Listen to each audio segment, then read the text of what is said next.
വരമേൽപ്പിച്ചിരിക്കുന്നു.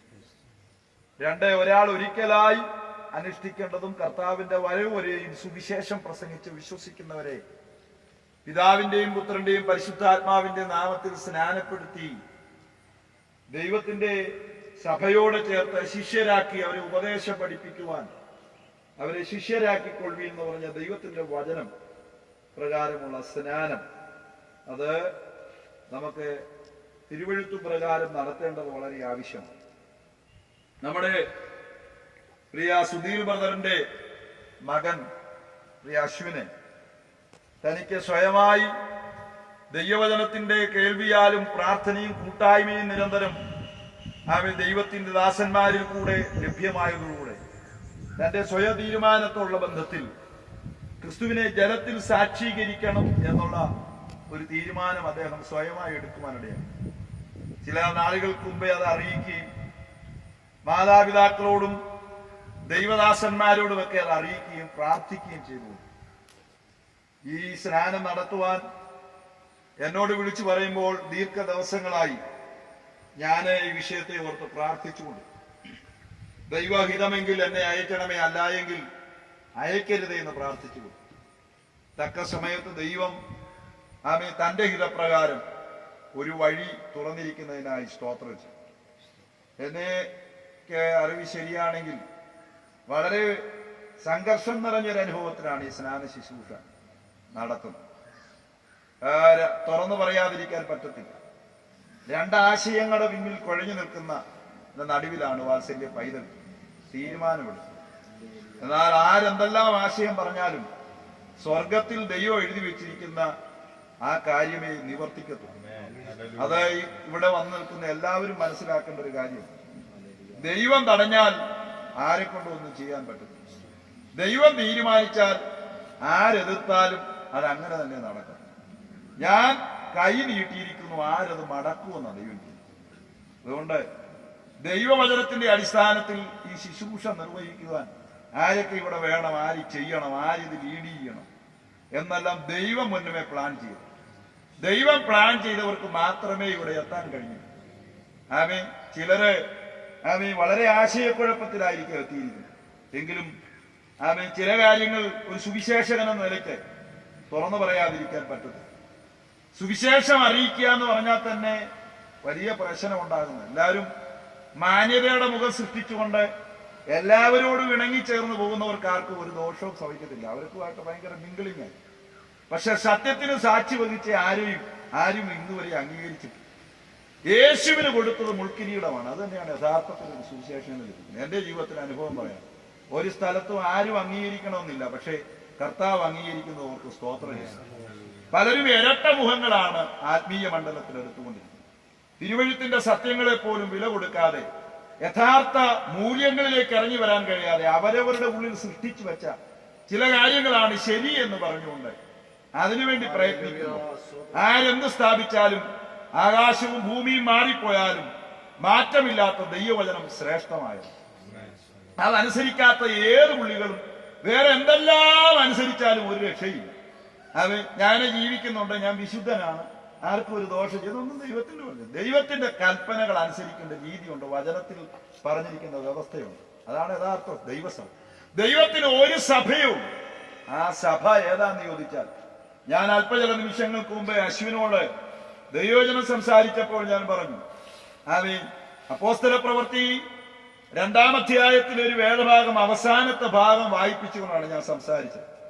അത് ഇവിടെ ഒന്നും കൂടെ ആവർത്തിക്കാൻ ആഗ്രഹിക്കുകയാണ്, പരിശുദ്ധാത്മാവ് നിയോഗം തരുന്നതുകൊണ്ട്.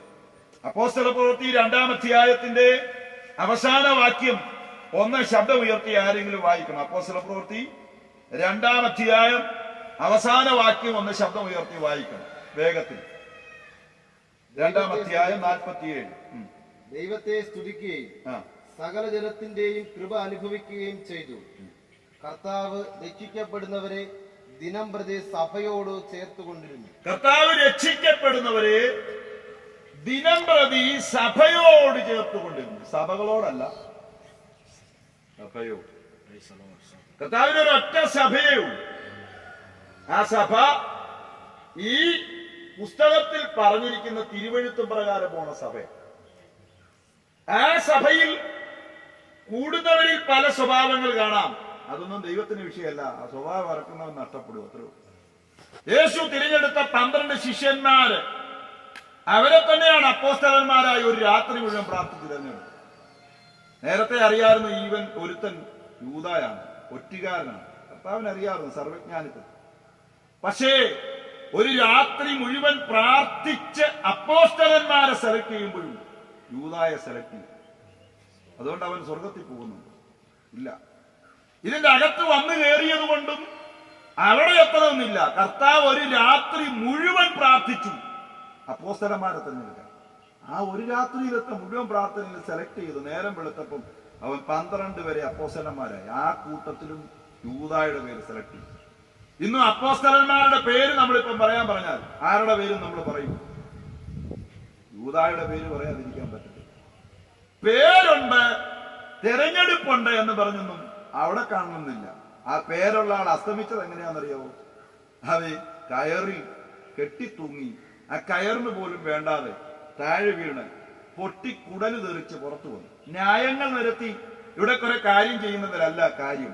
വേദപുസ്തക അടിസ്ഥാനത്തിൽ ചെയ്യാത്തതൊന്നും സഭയല്ല. അത് ഞാനിവിടെ ഉറക്കെ പറയാൻ പരിശുദ്ധാത്മാവിൽ ധൈര്യം കാണിക്കുകയാണ്. ഞാൻ പ്രാർത്ഥിച്ചാണ് ദിവസങ്ങൾ ഒരുങ്ങി. വളരെ പ്രാർത്ഥിച്ച് വില കൊടുത്താണ് ഇവിടെ വന്നത്. ദൂരങ്ങൾ സഞ്ചരിച്ച് ഇവിടെ വന്നത് ചില കാര്യങ്ങൾ പറയാൻ തന്നെ. സ്തോത്രം. അത് ദൈവവചനത്തിന്റെ അടിസ്ഥാനത്തിൽ തന്നെ പറയാം. ഇവിടെ പറയാം, രക്ഷിക്കപ്പെടുന്നവരെ അവർ ദിനം പ്രതി സഭയോട് ചേർത്തുകൊണ്ട്. ഏതാണ് ഈ സഭ? കർത്താവ് ചേർത്ത സഭ ഏതാണ്? എഫീസ്യ ലേഖനം 1 അധ്യായം 21 മുതൽ വായിക്കാം. കർത്താവ് ചേർക്കുന്ന സഭ ഏതാണ്? എഫീസ്യ ലേഖനം 1 അധ്യായം 21 മുതൽ വായിക്കാം. സ്വർഗത്തിൽ തന്റെ വലതുഭാഗത്ത് എല്ലാ വാഴ്ചയ്ക്കും അധികാരത്തിനും ശക്തിക്കും കർത്തൃത്വം ഈ ലോകത്തിൽ മാത്രമല്ല വരുവാനുള്ളതിലും വിളിക്കപ്പെടുന്ന സകല നാമത്തിനും അത്യന്തം മീതെ ഇരുത്തുകയും സർവവും അവന്റെ കാൽ കീഴിലാക്കി വെച്ച് സർവവും യേശുക്രിസ്തുവിന്റെ കാൽ കീഴിലാക്കി വെച്ചു. അവനെ സർവത്തിനും മീതെ തലയാക്കി. യേശുക്രിസ്തുവിനെ സകലത്തിനും മീതെ എന്താക്കി? തലയാക്കി. അടുത്തത്, എല്ലാറ്റിലും എല്ലാം നിറയ്ക്കുന്നവന്റെ നിറവായിരിക്കുന്ന അവന്റെ ശരീരമായ സഭയ്ക്ക് കൊടുക്കുകയും എല്ലാറ്റിലും എല്ലാം നിറയ്ക്കുന്നവന്റെ ശരീരമായ സഭകൾക്കല്ല, സഭയ്ക്ക് കൊടുക്കുകയും സഭയ്ക്ക് കൊടുക്കുക. ഒരൊറ്റ സഭയുള്ള ഏകവാദി. അതിലിവിടെ IPC, ചർച്ചപ്പോട്, ബാപ്റ്റിസ്റ്റ് ഒന്നും ഇവിടെ ദൈവമുന്നിൽ വില പോകത്തില്ല. ദൈവം നോക്കുന്നത് ഈ തിരുവഴുത്തിൽ എഴുതിയിരിക്കുന്നതെല്ലാം അനുസരിക്കുന്നവരുണ്ടോ. അതിനപ്പുറത്തോട്ട് ഒരു വാചകോടി ഇവിടെ അടിച്ചിട്ടൊരു കാര്യമില്ല. സ്തോത്രം. വേദപുസ്തകത്തിനാണ് പ്രാധാന്യം.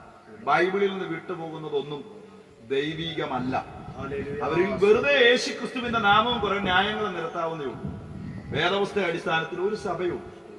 അവന് ആ സഭയോട് ചേർത്താണ്. ആ സഭയെ കുറിച്ചാണ് എഫീസ്യ ലേഖനം 1 പറഞ്ഞിരിക്കുന്നത്. അവൻ തലയായി തിരഞ്ഞെടുക്കപ്പെട്ട അവൻ ചേർക്കുന്നവർ അവയവങ്ങളെല്ലാം കൂടെ ഒന്നിച്ചു കൂടുന്ന ഏക ശരീരമെന്ന ഏക സഭ. ആ സഭയെ നോക്കേണ്ട കർത്താവ് പറഞ്ഞു, ഞാൻ എന്റെ സഭയെ, സഭകളെ അല്ല, ഞാൻ എന്റെ സഭയെ പണിയും, പാതാള ഗോപുരങ്ങൾ അതിനെ ജയിക്കും.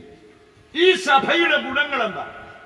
ഈ സഭ മാനസാന്തരപ്പെട്ട് രക്ഷിക്കപ്പെട്ടവരുടെ കൂട്ടമാണ്.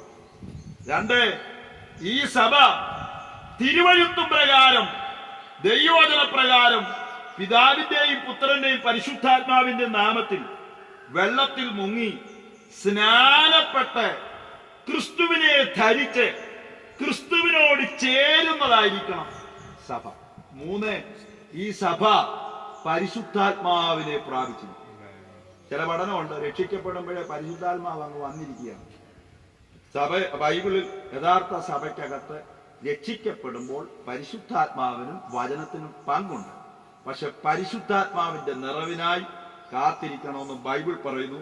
ആ വാക്യവും കൂടെ എല്ലാവരും കേൾക്കുമെന്ന് വായിക്കാൻ ആഗ്രഹിക്കുകയാണ്.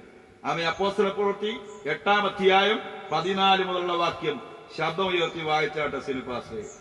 എല്ലാവരും കേൾക്കട്ടെ, എല്ലാവരും കേൾക്കണേ. 8 അധ്യായം 14 മുതലുള്ള വാക്യം. അപ്പോസ്തലപ്രവൃത്തി 8 അധ്യായം 14 മുതലുള്ള വാക്യം. അനന്തരം യെരൂശലേമിലുള്ള അപ്പോസ്തലന്മാർ ശമര്യർ ദൈവവചനം കൈക്കൊണ്ടു എന്ന് കേട്ടു. അനന്തരം യെരൂശലേമിലുള്ള അപ്പോസ്തലന്മാർ നമ്മളാരുമല്ല, യേശു തെരഞ്ഞെടുത്ത അപ്പോ ചെവി തുറന്നു കേട്ടോണം അവൻ. എന്നിട്ട് ഈ ന്യായങ്ങളെല്ലാം നിർത്തിയിട്ട് സത്യത്തിലേക്ക് വന്നോണം. അവ യെരൂശലേമിലുള്ള അപ്പോസ്തലന്മാർ ശമര്യർ ദൈവവചനം കൈക്കൊണ്ടു എന്ന് കേട്ടു. വചനം കൈക്കൊണ്ടെന്ന് പറഞ്ഞാൽ യേശുവിനെ കൈക്കൊണ്ടെന്ന് കേട്ടു. പത്രോസിനെയും യോഹന്നാനെയും അവരുടെ അടുക്കൽ അയച്ചു. ആരുടെ അടുക്കൽ അയച്ചു? യേശുവിനെ വചനത്തെ കൈക്കൊണ്ടവർ അടുക്കൽ അപ്പോസ്തലന്മാർ 2 അപ്പോസ്തലന്മാരെ തെരഞ്ഞെടുത്ത് അയച്ചു ശമര്യരുടെ അടുക്കൽ. അവർ ചെന്ന് അവർക്ക് പരിശുദ്ധാത്മാവ് ലഭിക്കേണ്ടതിന് അവർക്കായി പ്രാർത്ഥിച്ചു. ആർക്കു വേണ്ടി പ്രാർത്ഥിച്ചു? യേശുവിനെ കൈക്കൊണ്ട് വചനമേറ്റെടുത്തവർക്ക് പിന്നെ പരിശുദ്ധാത്മാവ് ലഭിക്കേണ്ടതിന് അപ്പോസ്തലന്മാർ എന്ത് ചെയ്തു? അപ്പോഴാണ് നമ്മളിവിടെ കുറച്ച് പേര് പറഞ്ഞത് അങ്ങനെയൊന്നുമില്ല, ഇങ്ങോട്ട് വന്നു കഴിഞ്ഞാൽ എല്ലാം ആയിക്കോളും. ബ്രദർ ബാപ്റ്റിസ്റ്റ് സഭകൾ ദൈവവചനത്തിന് വിരുദ്ധമായി തന്നെയാണ് പഠിപ്പിക്കുന്നത്. ഈ വാക്യങ്ങളെയൊക്കെ പുല്ലുപോലെ വലിച്ചെറിഞ്ഞുകൊണ്ടാണ് അവർ മുൻപോട്ട് പോകുന്നത്. ഇത് എന്റെ അഭിപ്രായമല്ല, വേദപുസ്തകത്തിൽ ഉറക്കെ വായിക്കുന്ന വാക്യമാണ്. ആമേൻ, സ്തോത്രം. അതുകൊണ്ട് സഭ ഏതാണെന്ന് പറയാനാണ് ഞാനിത് പറഞ്ഞു വരുന്നത്. കർശനമായി പറയാൻ പരിശുദ്ധാത്മാവ് പറഞ്ഞു വിട്ടിരിക്കും. അതുകൊണ്ടാണ് എന്നെപ്പോലുള്ള ആളുകളോട് എല്ലാവർക്കും വെറുപ്പല്ല ഇവിടെ വിഷയം, ദൈവത്തെ പ്രസാദിപ്പിക്കുക എന്നുള്ളത്. ഇവിടെ നിൽക്കുന്ന എല്ലാവരും എന്നോട് അകന്നു പോയാലും എനിക്കത് വേദനയായിട്ട് തോന്നുന്നില്ല. ദൈവം എന്നെ അംഗീകരിക്കുക എന്നുള്ളത് ഏറ്റവും, അതിൽ കൂടുതലായിട്ടൊന്നും നമ്മൾ ആഗ്രഹിക്കുന്നില്ല. ഞാൻ കൃത്യമായി വായിപ്പിച്ചാ പറയുന്നത്. അവൻ സഭയിൽ പരിശുദ്ധാത്മാവിന്റെ പ്രവൃത്തി എങ്ങനെയാണെന്നുള്ളത് സിനിപ്പാസ് താഴോട്ട് വായിച്ച ഇനിയും തെളിയിക്കാം.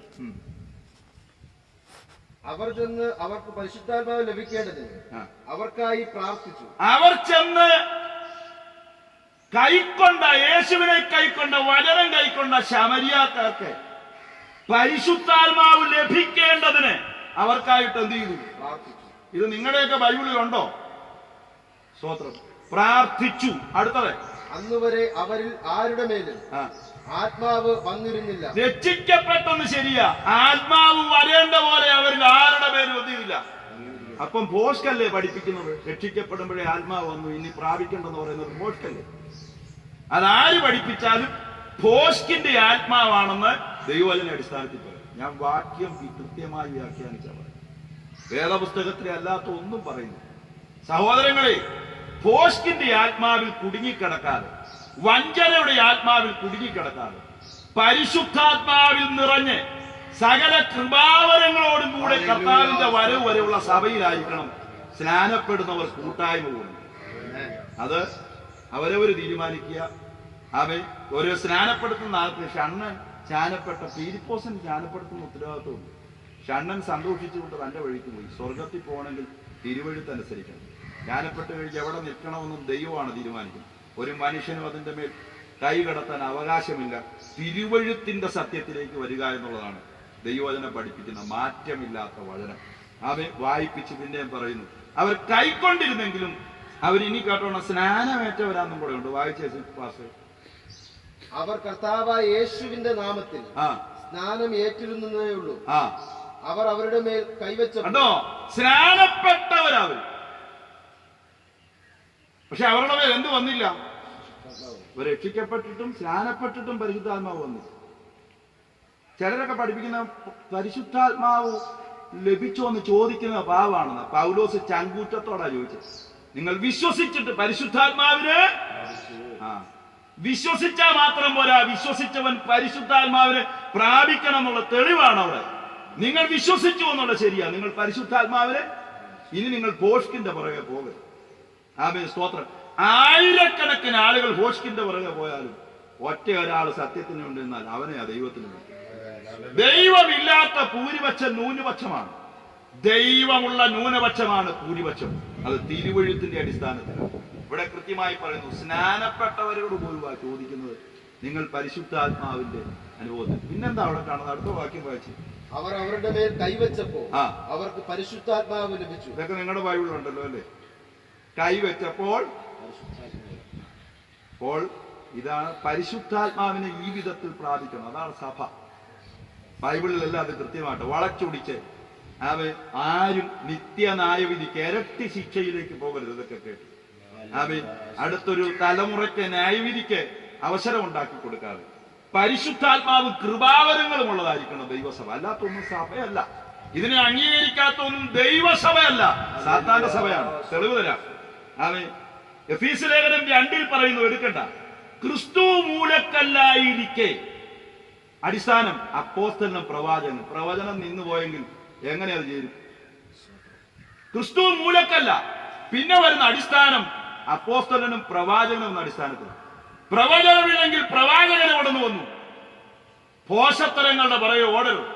അടുത്ത വാക്യം 4-ാം അധ്യായ എഫീസ് ലേഖനത്തിൽ തലയായ ക്രിസ്തു ശരീരത്തിൽ നിന്ന്, സഭയിൽ നിന്ന് ചിലരെ അപ്പോസ്തലന്മാരായും പ്രവാചകന്മാരായും സുവിശേഷകന്മാരായും ഇടയന്മാരായും ഉപദേഷ്ടാക്കന്മാരായും തിരഞ്ഞെടുത്തു. അപ്പോയിന്റ്മെന്റ് ചെയ്തു. പ്രവചനം നിന്നെങ്കിൽ എന്തിന് അപ്പോയിന്റ്മെന്റ് ചെയ്തു? പുതിയ നിയമസഭയിൽ പ്രവാചകനെ. സ്തോത്രം. അതാണ് വീണ്ടും ബ്രദറുകാരുടെയും ബാപ്റ്റിസ്റ്റുകാരുടെയും മണ്ടത്തരങ്ങളിൽ കുടുങ്ങി അകപ്പെട്ടു പോകരുത്. യഥാർത്ഥ സഭ അപ്പോസ്തലപ്പുറത്ത് പറഞ്ഞ ക്രിസ്തു ചേർക്കുന്ന പരിശുദ്ധാത്മാവിന്റെ നിറവിൽ, പരിശുദ്ധാത്മാവിന്റെ അനുഭവത്തിലും പരിശുദ്ധാത്മാവിന്റെ ഫലങ്ങളും വരങ്ങളുമുള്ള സഭയാണ്. അവിടെയും കളകളുണ്ട്. അവിടെയാണ് കളകൾ വളരുന്നെന്നും കൂടെ ഉണ്ട്. അതുകൊണ്ട് നല്ലതില്ലാതെ പോകത്തില്ല. ഒരു വിതകാരൻ വിതയ്ക്ക് പുറപ്പെട്ടു, നല്ല നിലത്ത് വിതച്ചു, കളയും അവിടെ ശത്രു വിതച്ചു. അടുത്ത കണ്ടത്തിൽ കള വളർന്നല്ല, നല്ല വിത്ത് എവിടെയാണ് വിതച്ചത് അവിടെയാണ് കള വളർന്നു വന്നത്. പെന്തിക്കോസ്ത് സമൂഹത്തിൽ ഇന്ന് കളകൾ വളരുന്നുണ്ട്. അത് വേദപുസ്തകത്തിന്റെ അടിസ്ഥാനത്തിലാണ്. നമ്മുടെ ഇടയിൽ നിന്ന് എഴുന്നേൽക്കുന്നുള്ളൂ. എഴുന്നേറ്റു. അപ്പൊ പറിച്ചു കളയട്ടെ എന്ന് ചോദിച്ചു. പറിച്ചു കളയണ്ട, കൊയ്ത്തോളം വളരട്ടെ എന്ന് പറഞ്ഞു. സ്തോത്രം. ദുരുപദേശകർ എഴുന്നേറ്റിരിക്കുന്ന പെന്തക്കോസ്ത് സഭയ്ക്കകത്താകുന്നുണ്ട്. പെന്തക്കോസ്ത് സഭ സഭയല്ലാതാകുന്നില്ല. അത് കൊയ്ത്തോളം വളരും.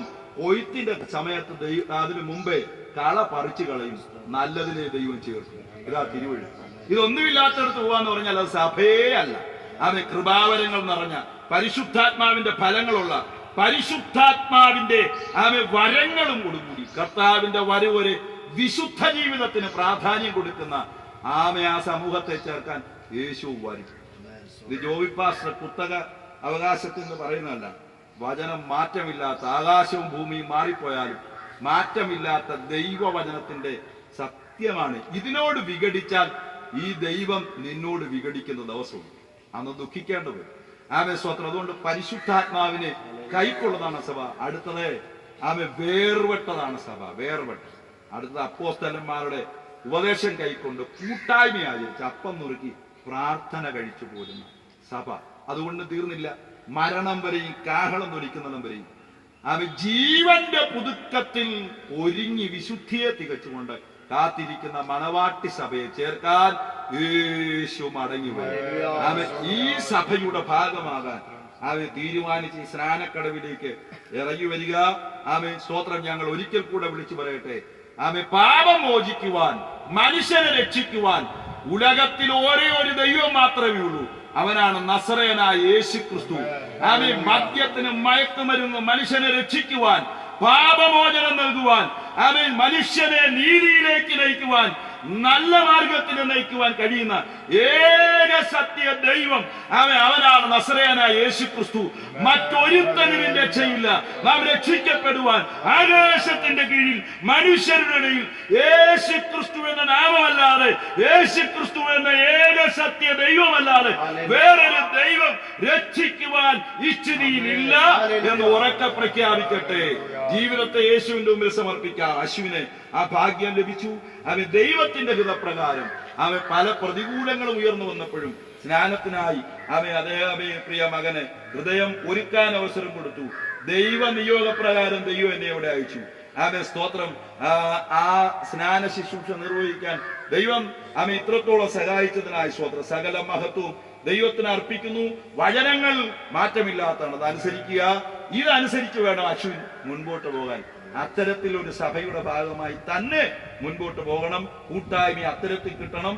അല്ലാത്തതൊന്നും സഭയല്ല എന്ന് ഞാൻ ഈ ദൈവദാസൻ എന്ന നിലയ്ക്ക് എനിക്ക് എഴുതി കിട്ടിയ പ്രമാണത്തിന്റെ മുൻപിൽ, ദൈവവചനത്തിന്റെ ഈ പ്രമാണത്തിന് മാറ്റമില്ല, ഒരു എക്സ്ക്യൂസും ഇല്ല, തുറന്നു പറയുകയാണ്. ഈ അടിസ്ഥാനത്തിലാണ് ഞാൻ അശ്വിനെ സ്നാനപ്പെടുത്താൻ പോകുന്നത്. ബാക്കി ജീവിതയാത്രയിൽ ഈ സത്യം നിലനിർത്തേണ്ടത് സ്നാനപ്പെടുന്നവരുടെയും ഈ കേൾവിക്കാരുടെ ഉത്തരവാദിത്തമാണ്. അതിനായിട്ട് ദൈവം നിങ്ങളെ ഒരുക്കട്ടെ എന്ന് പ്രാർത്ഥിച്ചുകൊണ്ട് സമയം അനുവദിച്ച ദൈവദാസന്മാരോട് നന്ദി അറിയിക്കുന്നു. തുടർന്ന് ജോർജ് പാസ്റ്റർ കാര്യങ്ങൾ ലീഡ് ചെയ്യുന്നു.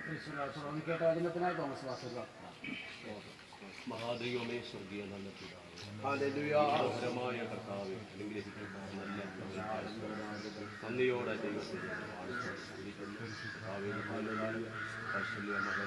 കർത്താവിനെ ആമേ തന്റെ ജീവിതത്തിൽ രക്ഷകനായി ദൈവത്തിന്റെ വചനപ്രകാരം കർത്താവേ അങ്ങേ സത്യത്തിൽ ആ ദൈവവചനപ്രകാരം ജനത്തിൽ സാക്ഷീകരിക്കാൻ ദൈവം തീരുമാനിക്കുവാനുള്ള കൃപയും ജ്ഞാനവും ദൈവം നൽകി. ആകയാൽ അവർ ജനത്തിൽ സാക്ഷി വെച്ചു യേശുവിനോട് ചേരുന്ന ഈ ശുദ്ധ പകൽക്കാലം കർത്താവിൽ തുടർന്നുള്ള കാലങ്ങളിൽ യേശു ക്രിസ്തുവിനായി ജീവിക്കുവാൻ അങ്ങയുടെ നല്ല സാക്ഷ്യം പകരുവാൻ ദൈവത്തെ ആത്മാവിലും സത്യത്തിലും ആരാധിക്കുവാൻ അങ്ങയുടെ ഇഷ്ടപ്രകാരം ജീവിക്കുവാൻ കർത്താവെ ദേശത്തിന്റെ മധ്യ സഭയുടെ കടന്നു പോകുന്ന എല്ലായിടത്തും കർത്താവിനെ മഹത്വപ്പെടുത്തുന്ന ഒരു നല്ല മകനായി ദൈവം അവനെ അനുഗ്രഹിക്കണമേ. ഞങ്ങൾ യേശു ക്രിസ്തുവിന്റെ നാമത്തിൽ അവനെ അനുഗ്രഹിച്ച് പ്രാർത്ഥിക്കുന്നു, ദൈവകരത്തിൽ ഏൽപ്പിക്കുന്നു. കർത്താവെ അവയെ കർത്താവിന്റെ ദാസനെ അങ്ങയുടെ കരകളിൽ തരുന്നു. അവിടുന്ന് ബലപ്പെടുത്തണമേ, ശക്തീകരിക്കണമേ. കർത്താവെ തുടർന്ന് നടക്കുന്ന ശുശ്രൂഷയിൽ ദൈവ സാന്നിധ്യം കൊണ്ട് നിറയ്ക്കണം. കൂടി നിൽക്കുന്ന എല്ലാവരെയും ദൈവം അനുഗ്രഹിക്കണം. പ്രാർത്ഥന കേട്ടതിനാൽ സ്തോത്രം. യേശു ക്രിസ്തുവിന്റെ നാമത്തിൽ അപേക്ഷിക്കുന്നു. കേൾക്കണം നല്ല പിതാവേ.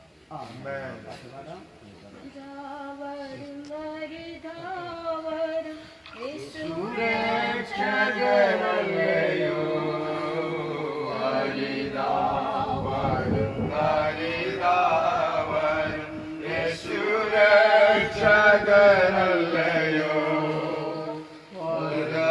പരമോന്നതൻ സ്നാനമേൽക്കുവാൻ യോർദാനാറ്റിങ്കൽ വരുന്നു. പരമോന്നതൻ സ്നാനമേൽക്കുവാൻ യോർദാനാറ്റിങ്കൽ വരുന്നു. നമുക്ക് പ്രാർത്ഥിക്കാം. പരിശുദ്ധ നിത്യമായ ദൈവമേ, അൻപുള്ള ഞങ്ങളുടെ കർത്താവേ, സ്വർഗീയ ഞങ്ങളുടെ പിതാവേ, വളരെ അനുഗ്രഹിക്കപ്പെട്ട സുന്ദര നിമിഷത്തിനായി സ്തോത്രമേ. ഇന്നേക്ക് 2020 പരം വർഷങ്ങൾക്കപ്പുറത്ത് മാനവരാശിയുടെ പാപത്തിന്റെ പരിഹാരത്തിനായി മനുഷ്യവേഷം ധരിച്ച് ഭൂമിയിലേക്ക് ഇറങ്ങി വന്നു. 30 വയസ്സ് വരെ മാതാപിതാക്കൾക്ക് കീഴടങ്ങിയിരുന്നു. അത്യുന്നത ശക്തിയാൽ ഉരുവായവൻ മനുഷ്യന്റെ മുമ്പിൽ അനുസരണത്തോടിരുന്ന ശേഷം 30-ാമത്തെ വയസ്സിൽ 70 മൈൽ ദൂരം നടന്ന് നസ്രയത്തിൽ നിന്ന് യോർദാനിലെത്തി. പിതാവിന്റെ ഇഷ്ടം നിവർത്തിക്കുവാൻ താൻ ഇറങ്ങി വന്നു. ഇപ്പോൾ സമ്മതിക്കാന്ന് പറഞ്ഞ് സ്നാനമേൽക്കുവാൻ ഇറങ്ങി വന്നതുപോലെ ആ കൽപ്പന മാതൃകയാക്കിക്കൊണ്ട് ഇറങ്ങി വരുവാൻ പ്രിയ അശ്വിന് ദൈവം കൊടുക്കുന്ന ഭാഗ്യത്തിനായ സ്തോത്രം. ഈ ജലാശയത്തെ ദൈവത്തിന്റെ കരങ്ങളിലേക്ക് സമർപ്പിക്കുന്നു. കണ്ടു നിൽക്കുന്ന പ്രിയപ്പെട്ടവരെ ദൈവത്തിന്റെ കരങ്ങളിലേക്ക് സമർപ്പിക്കുന്നു. അവൻ സ്വർഗം തുറന്ന് പരിശുദ്ധാത്മാവ് ഇറങ്ങി വന്ന ആ അനുഗ്രഹീത ശുശ്രൂഷയുടെ ആഴം ഇന്ന് പകലും അവയെ വെളിപ്പെടുവാൻ ദൈവത്തോട് പ്രാർത്ഥിക്കുകയാണ്. പരിശുദ്ധാത്മാവ് നിയന്ത്രിക്കണം. ആത്മാവിന്റെ ശക്തിയുടെ വ്യാപാരം ഇവിടെ ഉണ്ടാകണം. എന്റെ മകനെ ബലപ്പെടുത്തണം. അവൻ ഞങ്ങൾ ഒരുമിച്ച് ഈ സന്ദർഭത്തെ ദൈവകരങ്ങളിൽ സമർപ്പിക്കുന്നു. പ്രാർത്ഥന കേട്ടതിനായി സ്തോത്രം. യേശു ക്രിസ്തുവിൻ നാമത്തിൽ തന്നെ ആമേൻ. സ്തോത്രം. നമ്മളെല്ലാവരും ആമേൻ പ്രാർത്ഥനയോടായിരിക്കുന്നു. ആരെങ്കിലും ദൈവദാസന്മാര് മത്തായി എഴുതിയ സുവിശേഷം അവസാന അധ്യായം അതിന്റെ 18 മുതലുള്ള വാക്യങ്ങൾ ശബ്ദമുയർത്തി വായിക്കും. യേശു അടുത്തു ചെന്ന്, സ്വർഗത്തിലും ഭൂമിയിലും സകല അധികാരവും എനിക്ക് നൽകപ്പെട്ടിരിക്കുന്നു.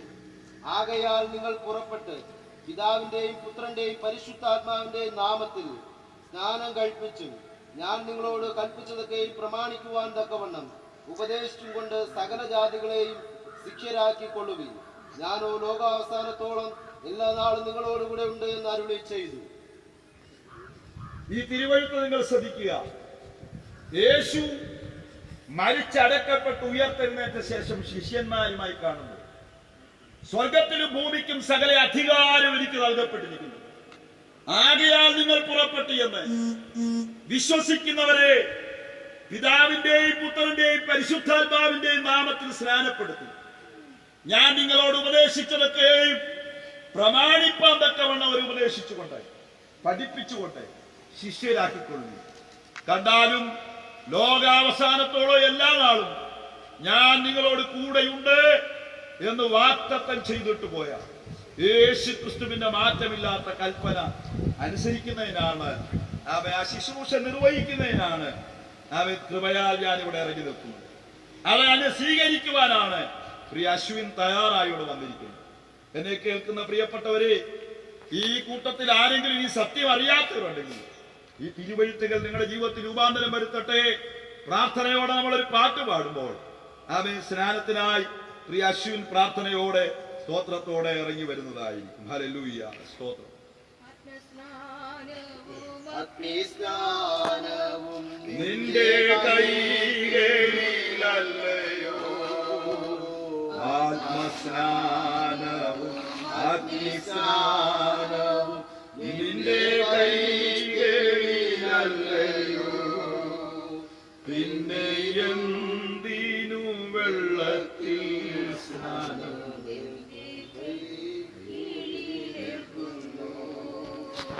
പിന്നെ എന്തിനു വെള്ളത്തിൽ സ്നാനം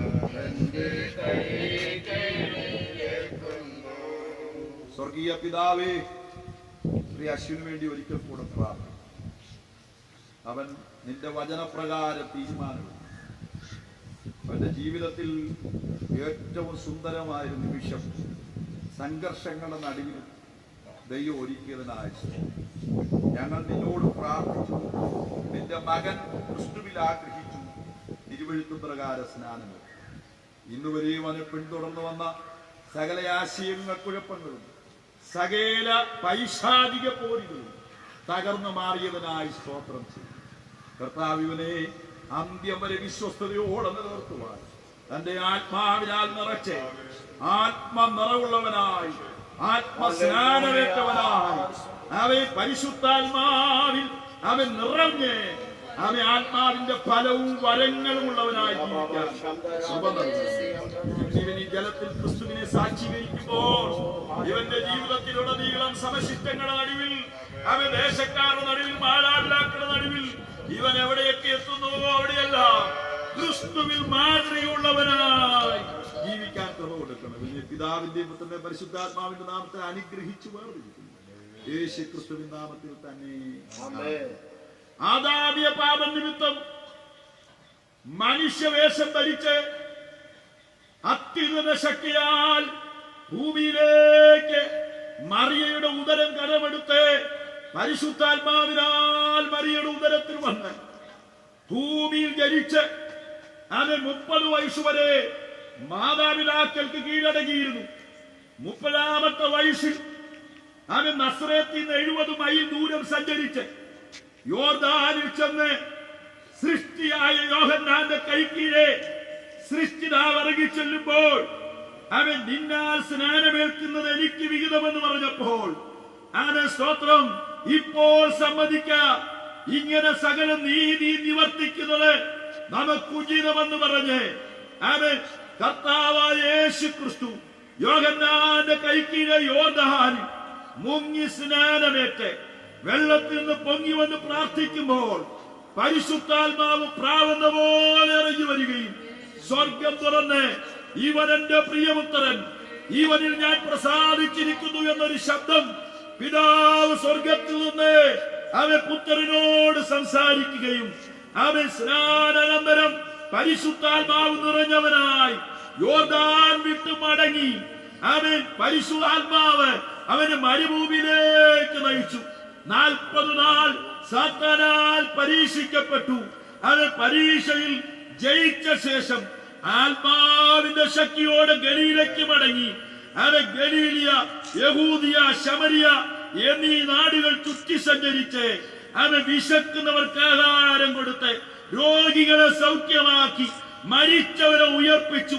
അനാഥർക്കും വിധവാർക്കും ന്യായം പാലിച്ചു കൊടുത്തുകൊണ്ട് ആമേൻ സ്തോത്രം എന്റെ നാഴിക വന്നിരിക്കുന്നു എന്ന് പറഞ്ഞ് മാനവരാശിയുടെ പാപത്തിന്റെ പരിഹാരത്തിനായി പിതാവിന്റെ ഇഷ്ടം ഭൂമിയിൽ നിറവേറ്റുവാൻ അവനെ തകർത്ത് കളയുവാൻ പിതാവിന് ഇഷ്ടം തോന്നിയെന്ന് യെശയ്യാ പ്രവാചകൻ കൂടി എഴുതിയ തിരുവഴുത്ത് നിവർത്തിപ്പാൻ സമയമായപ്പോൾ കോടതികൾ മാറി മാറി വിസ്തരിക്കപ്പെട്ടിട്ടും ഇവനിൽ യാതൊരു കുറ്റവുമില്ലെന്ന് കോടതികൾ ഉച്ചസ്ഥരം പറഞ്ഞിട്ടും പാപമില്ലാത്തവൻ സകല മാനവരാശിയുടെ പാപത്തിനു വേണ്ടി അവൻ മരിച്ച് അവൻ അടക്കപ്പെടുന്ന തിരുവഴുത്തും പ്രകാരം അവൻ തന്നെത്താൻ ഏൽപ്പിച്ചു കൊടുത്ത് പൊന്തിയോസ് പീലാത്തോസിന്റെ കാലത്തെ നല്ല സാക്ഷ്യം പ്രാപിച്ച് മാനവരാശിക്ക് വേണ്ടി ക്രൂശിച്ചു വന്നുകൊണ്ട് അവൻ അടിയേറ്റവനായി കാർക്കിച്ചു തുപ്പലേറ്റവനായി മുൾക്കിരീടം മടഞ്ഞു കോൽ കൊണ്ട് തലയിൽ അടിച്ചു കയറ്റപ്പെട്ടവനായി അവൻ തകർക്കപ്പെട്ടവനായി ഭാരമേറിയ കുരിശും വഹിച്ചുകൊണ്ട് യെരൂശലേമിന്റെ തെരുവിൽ കൂടെ വീണ്ടും എഴുന്നേറ്റും ഗോൽഗോഥയിലെത്തി 2 കള്ളന്മാർ നടുവിൽ കാരിരിമ്പാടികളിൽ അവൻ തന്റെ ശരീരങ്ങളെ ഏൽപ്പിച്ചു കൊടുത്തു.